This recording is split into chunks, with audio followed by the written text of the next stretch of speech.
Today is a sad day in the fight against ending the HIV epidemic.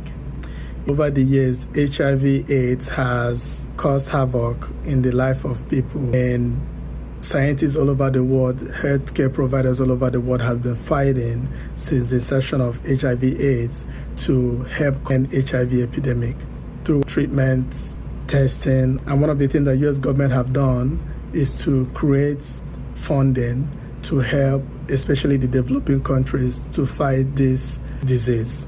And they did that by creating the PEPFAR Foundation, which is U.S. President's emergency plan for AIDS relief. With this fund, they've invested over $110 billion in the global HIV/AIDS response, which is the largest commitment by any nation to address a single disease in the world history. So we commend the U.S. for doing this.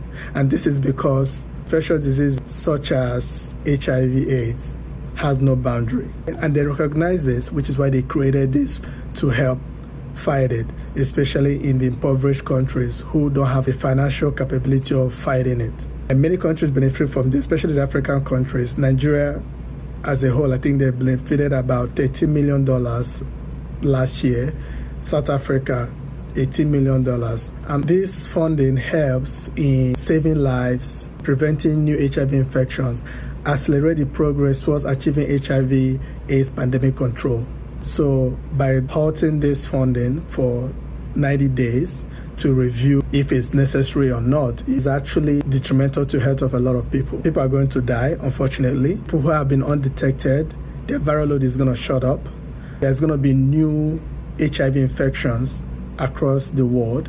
This is because when the viral load is high, the risk of transmissions goes high. Others who are living with HIV and pregnant, they cannot have access to their medication at this time, so they will end up giving birth to babies who will be living with HIV. So many things are going to happen across the globe. So it's not just about these countries who are benefiting from this funding.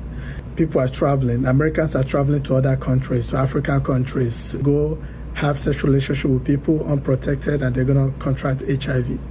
People who are living from day to day, benefiting from these medications, cannot have access to it as of this time for the period of 90 days and maybe more if decisions are not made on time and if the decision does not favor restarting this funding. This is unfortunate because people who are living with HIV do not deserve this, and they affect everybody. So let's see what comes of this. Hopefully they can rally up on time, because if not, a lot of lives are going to be lost and a lot of people are going to be affected with HIV sooner than later.